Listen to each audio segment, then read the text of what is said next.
잠언 27장 19절. 같이 읽습니다. 물에 비치면 얼굴이 서로 같은 것 같이 사람의 마음도 서로 비치느니라. 내 마음을 비추는 거울이란 제목으로 백창호 목사님께서 말씀 증거해 주시겠습니다.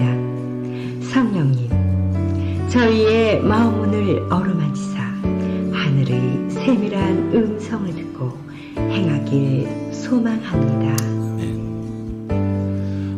여러분 오늘 주수감사주일인데요. 우리 옆에 분들에게 해피 땡스기빙 이렇게 인사 한번 해야 될 것 같은데요. 자, 앞뒤좌우로 한번 축하하면서 축복하면서 해피 땡스기빙. 네, 주수감사주일 축복합니다. 사랑합니다. 네, 오랜만입니다. 반갑습니다. 네,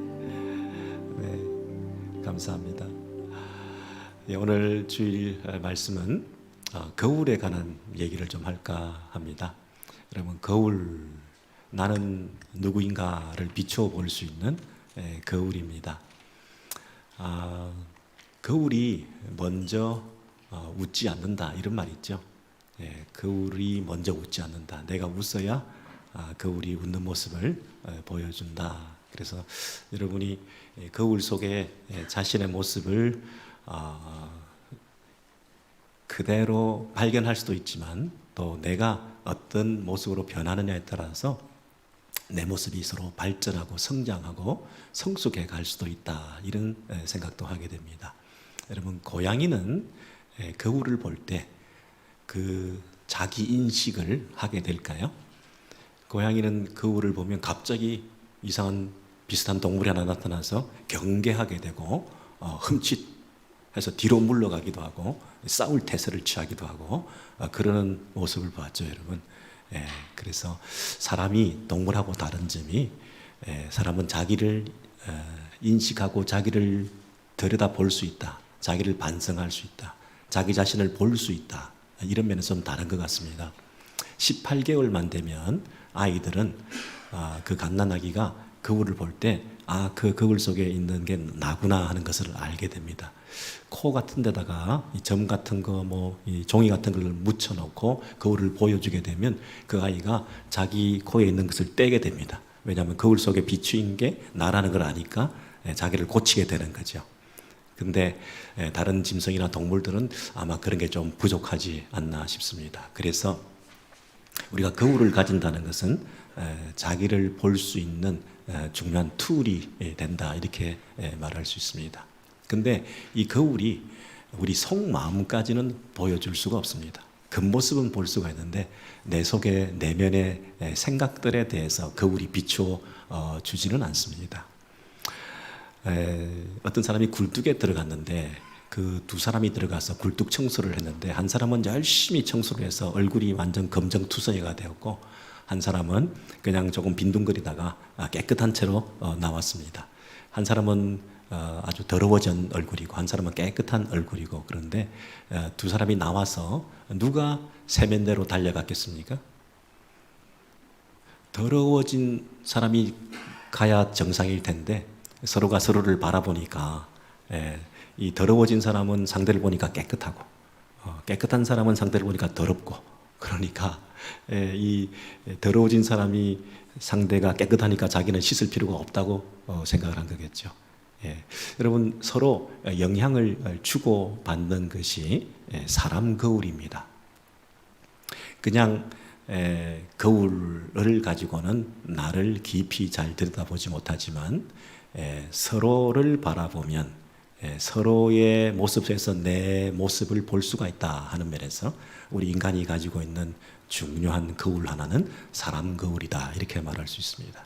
그래서 오늘 본문에 보면 철이 철을 날카롭게 하는 것 같이 사람이 그의 친구의 얼굴을 빛나게 하느니라 그랬습니다. 여러분, 철이 철을 날카롭게 한다. 그래서 사람과 사람이 서로 만나서 부대끼며 살아갈 때 둘 다 쓸만한 사람이 된다, 이런 뜻으로 말할 수 있습니다. 철이 철을 날카롭게 한다. 그래서 예리하게 만들어서 용도에 맞게끔 쓸 수 있는 것처럼 혼자만 있으면 사람이 다듬어지지 않는다. 그냥 고무하고 고무가 만난 게 아니고 나무하고 나무가 만난 게 아니라 철이 철을 만난다. 이렇게 한 걸 보면 우리가 만남의 대상과 우리의 만남의 파트너들이 하나님께서 좀 만만치 않은 사람들을 이렇게 만나게 해주시는 것 같아요. 우리가 혼자 유아독존이다. 나 혼자 자존적으로 살아가는 사람하고 함께 부대끼며 인간관계를 통해서 살아가는 그 사람의 결과는 물에 비치면 얼굴이 서로 같은 것 같이 사람의 마음도 서로 비치느니라. 이런 말씀을 보면 이 영어 표현이 좀 저는 좋은 번역이라고 생각을 하는데요. 다른 사람들의 마음 속에 우리 생각들이 있는 것을 볼 수가 있다. 사람들을 보면 그 사람의 생각이 남의 생각이 아니라 내 생각이라고 하는 것을 마치 물 표면에 얼굴이 서로 비치면 내 얼굴을 거기서 볼 수 있는 것처럼 그 표면이 얼굴의 모습이 내 모습인 것처럼 다른 사람을 통해서 나를 볼 수 있는 그런 기회가 된다. 이렇게 말을 하죠. 여러분, 금정투성이의 얼굴에 더러워진 사람이 세수를 하고 자기를 씻는다 그랬습니다. 깨끗한 사람은 오히려 자기를 씻지 않는다 그랬습니다. 우리가 악한 사람, 흉악한 범죄인 이런 사람들 보면 저 사람은 나쁜 사람이야, 검정투성이야, 우리하고는 상관없어 이렇게 생각할 수도 있지만 그 검정투성이의 그 모습을 보면서 내 모습을 비춰볼 때 내 안에 시커먼 부분들이 있다는 것을 알게 되고 내가 세면대로 달려갈 수도 있다는 것입니다. 여러분, 신문지상에 나는 그 범죄인들은 흉악범죄니까 저 악한 사람들하고 손가락질하기 쉽지만 우리의 모습을 보면 우리 안에도 그런 죄성들이 본성들이 있기 때문에 우리는 안 들킨 죄인일 뿐이고 그들은 들킨 죄인일 뿐이다. 이렇게 말할 수 있습니다. 여러분, 법은 최소한의 도덕이다. 이렇게 말하죠. 우리가 법을 다 지켰다고 해서 내가 도덕적이다, 윤리적이다 이렇게 말하지 않습니다. 법은 최소한의 도덕이다. 그러니까 우리가 법을 지키고 산다 그래서 우리는 거룩한 사람이다. 우리는 꽤 쓸만한 사람이다. 이렇게 이해하지 않습니다. 법을 지키고 사는 사람, 법을 어기고 사는 사람을 통해서 나는 그 정도 법을 과연 지킬 수 있는가? 아무도 없는 곳에서 무정부 상태에서 질서가 무너진 치안의 부재 상태에서 법도 없고 도덕도 없고 나 혼자 있을 때 완전 범죄가 보장되는 상황에서 과연 나는 나의 탐심과 욕심과 시기심과 이 미운 마음들이 폭력으로 살인으로 간음으로 표현되지 않을 거라는 보장이 과연 있을 수 있을까? 우리가 조금 교육을 받았다고 생각하기 때문에 절제력을 기르지만 그러나 교육을 받지 못한 사람들이 무작정 범죄를 자꾸 하다 보니 10번, 20번, 30범이 됐다고 해서 그들이 우리보다 더 악한 사람들인가? 우리는 최소한의 교육을 받아서 그 선을 넘지 않았을 뿐이지 그걸 함부로 넘나드는 것을 어릴 때부터 보고 배운 사람들은 그게 죄인 줄도 모르고 범하다 보니 전과가 계속 쌓였던 것에 불과한 것이지 전과 20범이라고 해서 나는 전과가 없다고 해서 나는 안 들킨 죄인으로 살 뿐이지 그들보다 내가 더 거룩하다 이렇게 과연 말할 수 있을까? 나보다 그들이 더 악하다고 말할 수 있을까? 이런 생각을 하면서 우리가 사람 거울을 보게 되는 것입니다. 우리가 가정에서 직장에서 또 교회에서 만만치 않은 상대를 만날 때 피해 다니지 마시고 하나님께서 나의 성장을 위해서 맞닥뜨리게 주신 좋은 파트너다. 철이 철을 날카롭게 하는 것처럼 그래서 우리가 더 성숙하고 원숭미가 되어가고 더 깊어지는 영성을 가지고 서로를 이해하게 되고 인내하게 되고 하는 그런 훈련의 과정, 성장의 과정이라고 생각할 때 결코 우리가 피해야 될 대상은 없다. 우리는 사람 거울을 통해서 내 본 모습을 보게 되고 내가 성장할 수 있게 되는 계기가 되기 때문에 그렇다. 이렇게 말할 수 있을 것입니다. 그런데 문제는 뭐냐면 사람 거울이 한계를 가집니다. 왜냐하면 그 사람은 이미 왜곡되고 결핍되고 변질된 상태에 있기 때문에 정확한 내 모습을 상대를 통해서 볼 수가 없습니다. 여러분, 확대경을 10배로 해서 그 거울을 보면 우리 안에 이 피부나 모공 같은 것이 엄청 지저분한 것이 다 보이지 않습니까?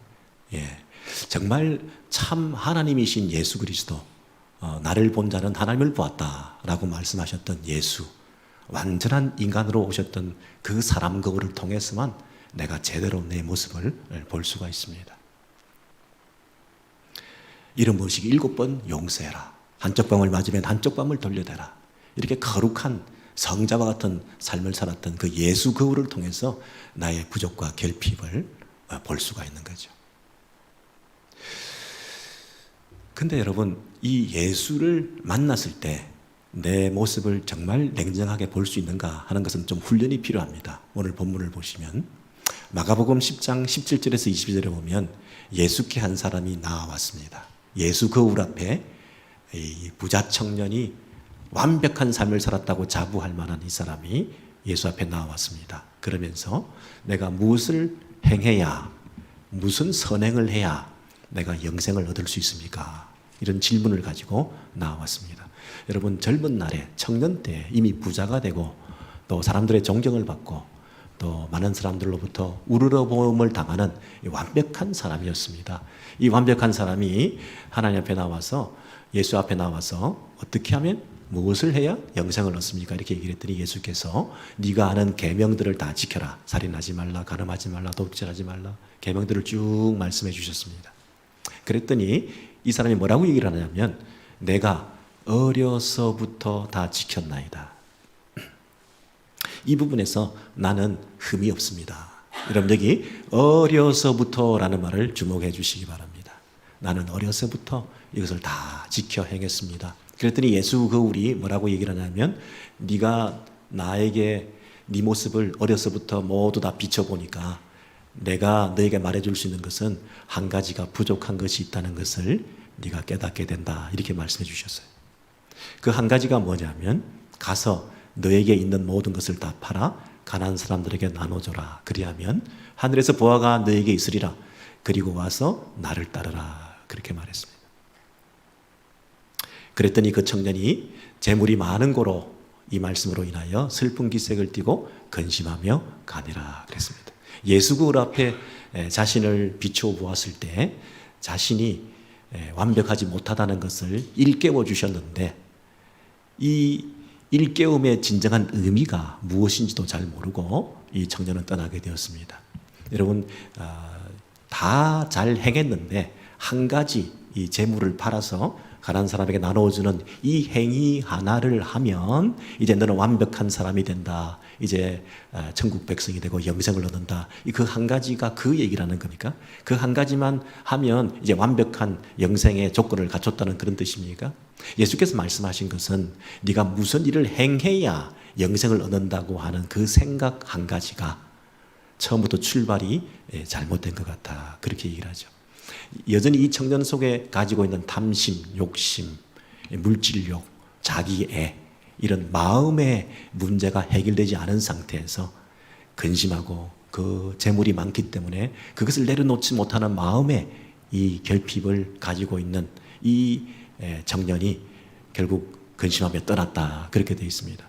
예수께서는 분명히 나를 따르라 그랬는데 왜 따르라 그랬겠습니까? 이 청년이 자기 절망을 통해서 내가 할 수 없는 거구나. 내가 이걸 행해야 되겠다. 이 행위를 통해서 내가 영생을 얻겠다라고 생각하지 말고 내가 할 수 없는 거구나. 이웃을 자기 몸처럼 사랑하라 그랬는데 율법의 계명의 근본 정신은 사랑에 있는데 나는 행위로 이걸 했습니다. 저걸 했습니다. 그 행위를 내가 어려서부터 다 했기 때문에 나는 영생을 얻을 수 있다라고 하는 그 착각 속에서 깨어나서 그 모든 행위들이 사랑에 기반 둔 것이 아니었구나. 내 마음은 여전히 자기 의와 자랑으로 넘쳐나고 있었구나 라고 생각하면서 내가 한 가지 할 수 없는 것이 근본적인 내 마음의 고장난 문제라는 것을 인식하면서 내가 이루어가는 의가 아니라 내가 득하는 의가 아니라 그분이 부어주시는, 그분으로부터 임하는, 그분을 따라감으로 얻게 되는 의를 네가 추구해야 된다. 예수께서는 이 얘기를 하시며 그의 행위가 아니라 그의 근본 마음의 고장난 부분들을 터치해 주신 것이거든요. 여러분, 우리 속에 행위로 구원을 받겠다, 우리가 선행을 많이 행했다 하는 그 자기 생각과 자랑과 의가 있을 수 있는데 그 모든 것들의 바탕 속에 있는 이 마음의 부패함, 동기, 내 의도, 이런 것들이 과연 정결하고 정말 순결하고 하나님 보시기에 부끄럽지 않은가. 이런 부분에서 다시 한번 생각하라. 마음의 문제를 생각하라. 그 얘기 아닙니까? 여러분 사실 이 마음의 문제는 구약에서부터 우리 인간에 대해서 끊임없이 말을 해왔던 건데 우리가 자꾸 그것을 들으려고 하지 않아요. 예를 들면 이런 겁니다. 예레미야 17장을 보면 인간의 마음이 어떤 정도냐면 만물보다 거짓되고 심히 부패한 것이 마음이라 그랬습니다. 만물보다. 여러분 우리가 여러 만물들에 비해서 우리가 우월하다. 인간은 만물의 영장이다. 우리는 탁월한 피조물이다. 이런 생각을 하지만 성경은 뭐라고 얘기를 하냐면 네가 만물보다 거짓되고 심히 부패한 마음을 가졌다. 그렇게 얘기를 합니다. 여러분 이 짐승들이나 벌레나 이런 것들을 향해서 우리가 함부로 얘기합니다. 우리는 그들보다는 낫다. 강아지보다는 낫다. 여러분 우리가 만약에 개보다 못한 인간이다. 이 얘기는 말이 되는데요. 개 같은 인간이다. 이러면 그 개들이 다 모여서 집단 소송을 하면서 명예훼손으로 고소를 할지 모릅니다. 인간들은 분명히 만물보다 부패했다 그랬으니까 개보다 못한 인간들인데 어떻게 개와 같다고 얘기를 하냐라고 기분 나빠할지 모를 것입니다. 여러분 우리가 성경에 보면 우리는 구더기 같다. 우리는 벌레다. 우리는 벌레다. 우리는 티끌이다. 우리는 먼지다. 사도 바울이 탁월한 당대의 석학이고 아주 바리새인으로 베냐민 지파의 사람으로 거룩한 율법을 다 지켜 행했던 그 바리새인의 대표라고 할 수 있는 사도 바울이 자기를 뭐라고 얘기합니까? 죄인 중에 괴수다. 이렇게 얘기를 하거든요. 그 죄의 인식, 죄에 대한 자기의 그 생각들을 나누면서 내가 이렇게 부패한 존재입니다. 이렇게 얘기를 할 수 있어야 인간에 대한 바른 이해를 하는 것입니다. 여러분 우리가 짐승하고 자꾸 비교를 해보면 짐승보다 자꾸 낫다고 생각하는데 조금만 생각을 해보면 나을 것도 전혀 없습니다. 우리가 동물원에 가면 새창살에 가두어져 있는 여러 동물들을 보면서 우리는 구경하고 다니면서 이제 동물들 우리가 구경하고 다니면서 우리가 더 우월하다고 생각을 하는데 어떤 경우에는 그 자연의 자연에 있는 그 사파리의 동물원 같은 데 가면 인간들이 새창살에 가두어져 가지고 바깥에 있는 넓은 곳에 뛰어다니는 동물들을 보면서 우리가 그 창살 안에 가두어져 있는 모습을 볼 수 있습니다. 여러분 동물이 가두어져 있습니까? 우리가 가두어져 있습니까? 조금만 생각을 달리하면 우리가 그렇게 대단한 존재가 아니구나 하는 것을 알 수 있습니다. 근데 가장 인간의 문제는 뭐냐면 하나님에 대한 의존성을 탈피하려고 하는 자존성에 대한 끊임없는 추구입니다. 오늘 이 본문의 예레미야 17장을 보시면 만물이 만물보다 거짓된 게 우리 마음이다 할 때 이 마음이 어떤 면에서 부패했느냐 하면 물가에 심어진 나무가 뿌리를 강변에 뻗치고 더위가 올지라도 두려워하지 아니하며 잎이 청청하고 여러분 푸르르고 또 열매를 많이 맺고 하는 이 이유는 뭐냐면 물가에 심어진 나무이기 때문에 그렇죠. 시냇가에 심어졌기 때문에 이 물이라고 하는 의존성을 가지고 그 물가에 심어진 나무이기 때문에 그 나무가 울창한 숲이 되고 열매를 맺게 되는 거 아니겠습니까? 마찬가지로 우리가 하나님에게 심겨지지 않으면 그 말입니다. 물은 여호와를 의지하며 여호와를 의뢰하는 그 사람은 복을 받을 것이라. 그럼 누가 복을 받습니까? 하나님께 의존적으로 살아가는 삶. 그 사람이 하나님께 복을 받는 사람이다. 시편 1편에 있는 시냇가에 심은 나무가 여기도 등장하고 있는데요. 여러분 물가에 심겨진 나무, 여호와를 의존하며 살아가는 삶. 근데 그 반대가 뭐라고요? 여호와를 의존하지 않고 자존적으로 독립적으로 하나님 의존하지 않고 내 힘으로 내 능력으로 살아보려고 애를 쓰는 게 뭐냐면 자기 중심적인 인간이라. 그게 뭡니까? 만물보다 거짓되고 심히 부패한 우리 마음의 근본적인 문제라 이렇게 얘기합니다. 근데 그런 마음 속에 있는 우리 생각들을 자기 중심적인 생각들을 자기애에 넘쳐나서 다른 사람을 진정하게 사랑하지 못하는 결국 나밖에 모르는 사진을 단체 사진을 찍어도 나만 잘 나오면 잘 나온 사진이고 내가 안 나오면 남들은 다 잘 나와도 사진은 찢어버려야 되거든요. 그러니까 다 자기 중심적인, 자기 애에 너무 우리가 몰입되어 있는 이런 인생, 그게 부패한 우리의 마음이다, 이렇게 얘기를 하는 거죠. 그런 마음을 누가 알겠냐? 사람들은 모르죠. 사람들은 다 근사한 사람으로 이렇게 알고 있지만 여호와 하나님께서는 우리의 이 심장을 살피고 우리의 폐부를 시험하고 우리의 모든 그 의도를 아시고, 그렇게 말할 수 있습니다. 여러분, 우리가 신앙생활을 한다는 것은 교회에 이렇게 출석하고 예배 드린다는 것을 의미하지만 않습니다. 우리의 속 깊은 곳에 내 마음의 중심과 동기를 오직 아시는 한 분, 하나님 그분 앞에서 내 속을 감찰하시고 살피시는 그분 앞에서 그것을 교정하고 바르게 하고 수정하는 그런 삶을 살아가는 것이 나의 성숙의 과정입니다. 그게 신앙생활입니다. 이 과정이 없이는 수십 년 교회 생활한 괴물들이 탄생할 수 있습니다.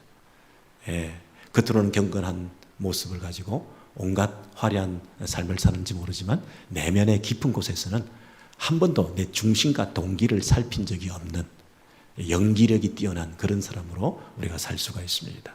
여러분, 우리가 신앙생활을 과연 하나님 앞에서 하고 있습니까? 그냥 종교생활, 교회생활에 익숙하십니까?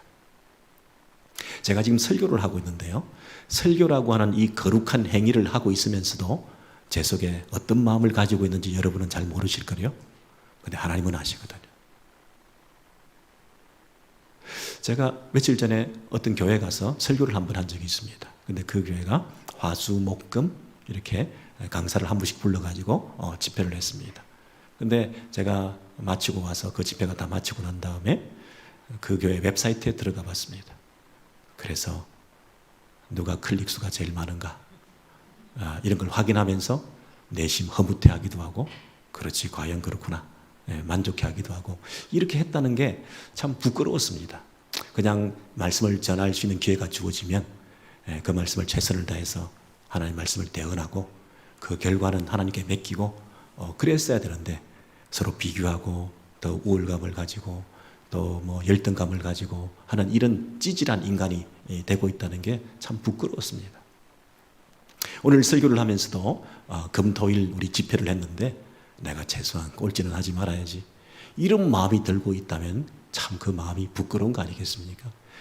성숙한 성도들이 말씀을 들으면 어떤 강사가 오시든지 그 강사를 통해서 하나님 말씀을 듣고 그 음성을 통해서 자신의 삶을 고치는 이런 일들을 하기 때문에 내가 비교할 일이 없고 비교당할 일이 없다, 이런 생각으로 자기에게 주신 탤런트대로 최선을 다해서 섬기기만 하면 될 일이지 왜 미리 걱정을 하고 염려를 하고 있느냐.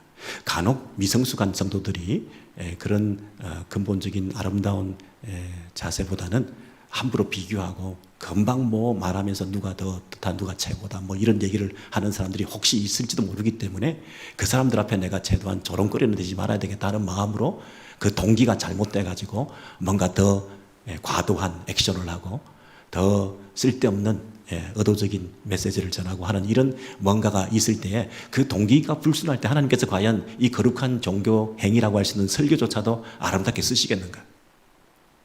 심장과 폐부를 살피시는 하나님 앞에서 우리의 마음과 생각들을 어떻게 고쳐나갈 수 있는가? 여러분, 이런 그 마음의 문제, 이 부분이 우리가 끊임없는 숙제로 남아 있습니다. 여러분 지금 보니까 여러분 마음속을 제가 잘 알 수는 없지만 누가 알리오마는 빨리 마치기나 해라, 밥이나 먹자, 이런 마음으로 혹시나 이 설교를 듣고 있는 분들이 있을 수도 있는데 여러분 그 마음을 고치셔야 됩니다. 오늘 하나님께서 이 예배를 통해서 하나님께 영광 돌려드리고 한 말씀이라도 받아서 그 말씀대로 내가 살아내는 이런 면에서 내가 이곳에 왔구나 하는 이런 태도가 얼마나 바람직한지 모르겠습니다. 그렇죠, 여러분? 네. 그래서 이 마음의 문제가 우리의 근본 문제고, 이 자존성의 문제가 의존적으로 살아야 되는 우리가, 시냇가에 심은 나무로 하나님께 뿌린 이 박힌 채로 살아야 되는 우리가 자꾸만 하나님과 독립적으로 살려고 하는 이 나의 이 재성이 우리를 불행하게 만든다는 것입니다. 우리는 인간이 존재론적으로는 의존적인 존재로 우리가 살고 있는데, 우리가 이 피조물이라는 얘기는 창조주가 계신다는 뜻이잖아요. 하나님께서 나는 스스로 있는 자니라, 이렇게 하나님이 나는 스스로 있는 자니라 이렇게 말씀하셨다는 것은 뒤집어 얘기하면 모든 사람은 다 의존적이다 이런 뜻 아닙니까? 하나님이 스스로 계시고 자존적인 분이시라면 나머지는 다 의존적이라는 거거든요. 우리가 모두 피조물이라는 얘기는 창조주께 다 의존하고 살아야 된다는 얘기 아닙니까? 그래서 우리는 존재론적으로 이 피조물들은 다 의존적으로 존재하고 있는데 내 생각과 사고는 자꾸 자존적으로 가려고 하는 거예요. 권위를 싫어하고 절대 진리를 싫어하고, 그래서 내 생각, 내 주장, 자기 중심적으로 자꾸 살려고 하니 거기에 의존할 필요가 없는 거죠. 내가 다른 사람에게 의존한다는 것은 창피한 일이다. 내가 누군가에 의존한다. 내가 하나님을 신뢰하고 하나님을 믿고 하나님께 의존해서 산다는 것이 내 책임, 내 자존심이 상한다. 자꾸 이런 생각을 가지니까 절대 권위, 절대 진리에 대한 불편한 마음이 생겨서 나는 자꾸 자존적으로 살려고 한다. 존재론적으로 나는 의존적인 존재인데 내 생각은 자꾸 자존적으로 살면 그 인생이 얼마나 불행하겠습니까, 여러분? 여러분 자녀와 여러분의 삶이 왜 형통하지 않을까요? 왜 잎사귀가 자꾸 말라 비틀어질까요? 왜 열매가 맺히지 않을까요? 시냇가에 심은 나무와 같이 하나님께 의존적으로 살아가는 것을 부끄럽지 않게 생각하고 오히려 더 철저히 클링 투 하나님께 붙어서 그렇게 살아가는 삶, 내가 붙어 있기만 하자 하는 그런 태도로 철저히 의존적인 삶을 살아갈 때 그 인생이 복된 것입니다. 결과적으로는 결국에는 그 인생이 복을 받습니다. 오늘 분명히 말씀하셨죠. 여호와를 의지하고 의뢰하는 그 사람은 복을 받을 것이다. 아멘. 그래서 여러분 이 인간의 마음의 부패성, 자존적인, 자기중심적인 이 생각을 내려놓고 하나님께 철저히 의존적으로 살아가는 이 모습은 참 우리 인간에게 큰 축복이 되는 것입니다. 왜냐하면 우리 마음이라고 하는 것은 원래부터 왜곡되고 변질된 채로 인간은 창세기 6장에서부터 마음이 어떻게 됐다고요? 모든 계획이 항상 악하다 그랬습니다. 자, 창세기 6장을 보시겠습니다. 세상에 죄악이 관영했다. 이 넓이 면에서도 온 세상에 죄가 온데 퍼져 있다. 그리고 깊이 면에서도 마음속 깊은 곳에 인간의 그 죄의 뿌리가 있는데 영어 표현을 보시면 모든 생각의 계획이 할 때 계획이가 뭐라고 되어 있나요? 항상 악하다는 얘기는 기울어져 있다. incline이라고 했습니다. inclination, 이미 기울어져 있는 상태로 우리가 어릴 때부터 생각이 악할 수밖에 없다. 하나님께 의존적으로 우리가 살지 않고 하나님으로부터 독립적으로 자기중심적으로 자기 쪽으로 기울어져 있는 상태에서 살아가는 그 삶이 모두 뭐하다? 악하다. 그게 악하다는 거예요. 선과 악을 아는 자가 되어서 내가 이 바른 선악의 분별할 수 없는 상태에서도 내가 선하다 생각하는 것을 고집하고 나아가는 것, 그게 악한 짓이라는 거예요. 내가 선을 추구하고 있지만 그게 자체가 악하다는 거예요. 왜냐하면 이미 기울어져 있기 때문에. 내 악의 경향성이라고 하는 것이 내 속에 이미 잠재되어 있다 그랬습니다. 여러분, 그래서 이런 인간을 보시고 하나님께서는 다 쓸어버리시겠다. 그래서 나의 창조한 사람을 내가 다 지면에 흩어 버리실 것이다. 노아 홍수를 통해서 그들을 다 쓸어버리셨어요. 자, 그런데 노아 홍수가 끝나고 나서 창세기 8장에 그 인간에 대해서 다시 한번 말씀하시기를 다시는 내가 사람으로 인하여 땅을 저주하지 않겠다. 다시는 심판하지 않겠다. 왜냐하면 사람의 마음에 계획하는 바가 언제부터? 어려서부터 악함이라. 여러분, 악을 배워서 악행을 하는 게 아니라 원래 악하기 때문에 악행을 하는 게 인간이다. 내가 죄를 지었기 때문에 죄인이 아니라 내가 죄인이기 때문에 죄를 짓는다.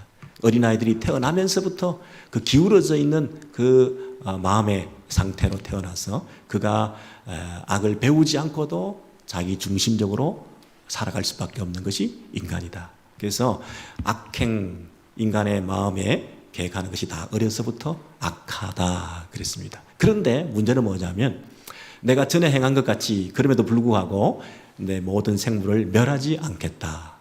땅이 있을 동안에 심음과 거둠과 추위와 더위와 여름과 겨울과 낮과 밤이 쉬지 않도록 이 세상을 섭리하시고 보존하시고 이 세상을 너희들이 잘 살아갈 수 있도록 환경을 만들어 주겠다. 그렇게 말씀하시고, 그리고 하나님께서 노아와 그 후손들에게 복을 주시고 생육하고 번성하여 충만하라 이렇게 말씀하셨어요. 제가 질문을 드릴게요, 여러분.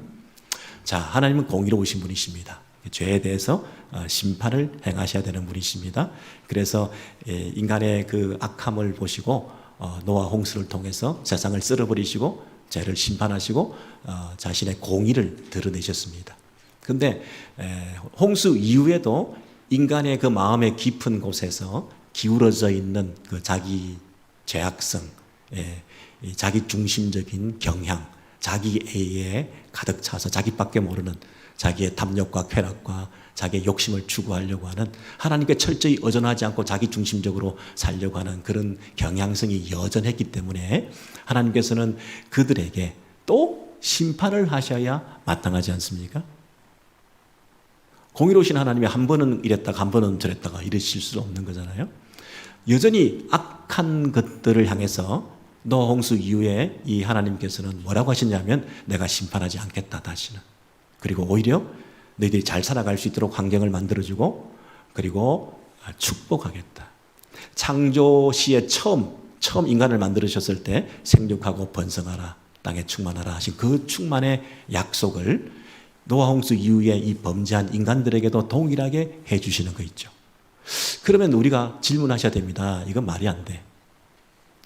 인간이 범죄하기 전에는 축복을 해주시고 창조의 그 질서와 창조의 의도대로 인간에게 복을 주시는 게 당연한데, 인간이 죄를 짓고 난 다음에는 벌하셔서 다 멸하셨는데 여전히 인간은 죄를 짓는 경향을 가지고 있는 악한 자들인데 왜 이들에게 생육하고 번성하고 충만하라 이 축복을 주시는 겁니까? 벌하셔야죠. 하나님이 어정쩡하게 왜 이랬다 저랬다 하시는 거죠? 하나님께서 정말 공의로우시면 확실히 벌하셔야죠.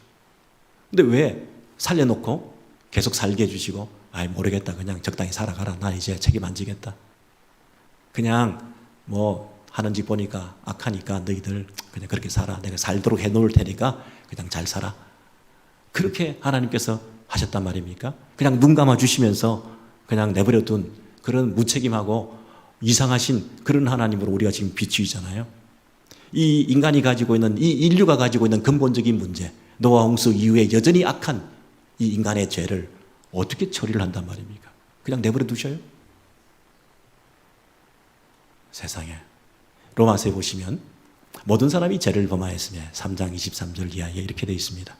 모든 사람이 죄를 범하여 하나님 영광에 이르지 못하는데 그리스도 예수 안에 있는 속량으로 하나님의 은혜로 값없이 의롭다 하심을 얻은 자가 되었느니라. 이 예수를 하나님이 그의 피로써 믿음으로 말미암는 화목 제물로 세우셨으니, 여러분 같이 읽겠습니다. 시작. 이는 하나님께서 길이 참으시는 중에 전에 지은 죄를 간과하심으로 자기의 의로우심을 나타내려 하심이니 곧 이때에 자기의 의로우심을 나타내사 자기도 의로우시며 또한 예수 믿는 자를 의롭다 하려 하심이라. 이때가 언제입니까? 예수 그리스도를 화목제물로 바쳤던 그때에 자기의 의로우심을 나타내사, 그동안 의롭지 않았습니다. 노아 홍수 위에 죄인들을 그냥 내버려 두셨기 때문에 의롭지 않으신 거죠. 근데 그거를 뭐라고 얘기하냐면 길이 참으시는 중에 전에 지은 죄를 간과하심으로 그랬습니다. 여러분 그냥 대충 모르겠다 살아가라 그게 아니라 이때를 기다리시면서 잠시 유보해 두셨다가 그 전에 지은 죄, 노아 홍수 이후에 모든 인류의 그 죄까지 당신의 아들에게 뒤집어 씌우셔서 그 죄를 담당케 하셔서 이 하나님의 아들이신 예수 그리스도를 십자가에 못 박아 죽임으로 말미암아 그 모든 과거와 현재와 미래의 죄를 처리해 주시고 해결해 주셔서 과연 의로우신 분이시구나. 하나님은 하나님의 의를 드러낸 사건이다. 과연 하나님은 대충 넘어가는 게 아니라 길에 참으시는 중에 이 인류 가운데 생육하고 번성하고 충만할 수 있도록 기회를 더 주시고 그냥 다 쓸어버리고 노아 홍수 2차 노아 홍수 3차 노아 홍수 4차 노아 홍수 다 쓸어버려도 될 터인데 하나님께서 길에 참으시는 중에 우리에게 또 기회를 주셔서 이 사랑의 화신이신 참 사랑이신 하나님께서 당신의 아들을 이때에 보내셔서 십자가에 달아 죽게 하심으로 이 예수 그리스도를 통해서 모든 죄를 인류의 모든 죄를 다 담당케 하셔서 죄 문제를 처리해 주심으로 당신은 의로운 분이셨다. 공의로우신 하나님, 그 의를 만족하실 뿐 아니라 예수를 믿는 과거와 현재와 미래의 모든 이 땅의 백성들을 의롭게 해 주셨다는 것입니다. 여러분 놀랍지 않습니까? 정말 하나님의 이 계획과 이 인류 세상을 향하신 하나님의 섭리는 지금도 계속되고 있고 또 예수 그리스도 안에서 성취된 이 구원이 얼마나 놀라운 것인지 제가 오늘 거울에 대해서 말씀드렸습니다. 첫 번째 거울은 그냥 일반적인 피지컬한 우리 모습을 외면을 비춰볼 수 있는 거울입니다. 두 번째는 사람 거울입니다. 사람을 통해서 내 속에 있는 것들을 볼 수 있게 되었다 하는 것입니다. 세 번째는 예수 거울입니다.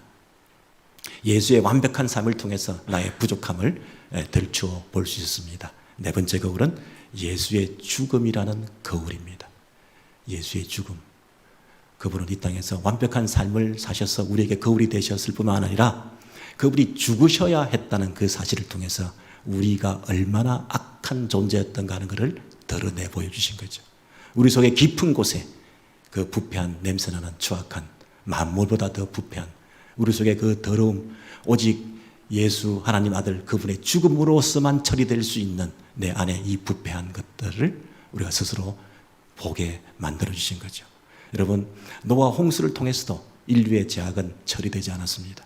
노아 홍수를 통해서도 이 인류의 죄악은 여전히 남아 있었습니다. 그런데 예수의 죽음을 통해서 우리의 죄가 다 처리되었다고 하는 사실은 예수의 죽음으로서야만 우리의 죄가 처리될 수 있다고 하는 사실은 우리의 죄가 얼마나 악한 것이고 더러운 것이고 불이 깊은 것인가.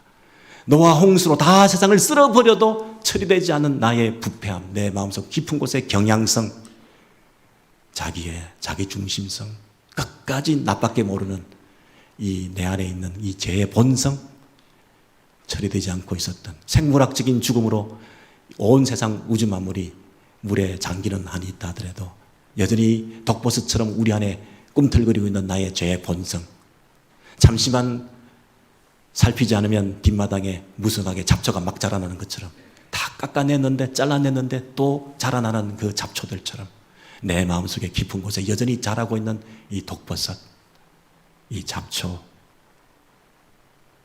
내 안에 있는 괴물, 나 아닌 또 다른 내 안에 여전히 서식하고 있는 그 죄의 본성들, 바닥을 치고 지하 1층에 내려가고 그 지하 밑에 또 지하에 여전히 서식하고 있는 내 죄의 어두운 모습들. 여러분 이 근본적인 문제, 노아 홍수로도 해결되지 않았던 내 죄의 본질, 예수의 죽음으로만 처리되었던 예수의 죽음이라는 그 거울을 통해서 볼 때 내 죄가 얼마나 악한 것인가, 내 모습을 비로소 보게 된 것이죠. 여러분 그 거울을 보셨습니까? 예수의 죽음이라는 그 거울을 통해서 여러분의 본 모습을 보셨습니까? 이제 우리는 예수 안에서 새로운 피조물이 되었습니다. 그런 적 누구든지 그리스도 안에 있으면 새로운 피조물이라 이전 것은 지나갔으니 보라 새 것이 되었도다. 여러분 이 고린도후서 5장 17절 말씀은 감탄사입니다. 찬양입니다. 노래입니다. 환호성입니다. 누구든지 그리스도 안에 있으면 내가 새로운 피조물이다. 이전 것은 지나갔다. 여러분 이게 어떤 고백입니까? 저와 여러분이 최악의 피조물이었습니다. 만물보다 심히 부패한 존재였습니다. 가장 썩어 문드러진 더러운 냄새나는 구더기보다도 지렁이보다도 벌레보다도 못한 인생들, 최악의 피조물이었습니다.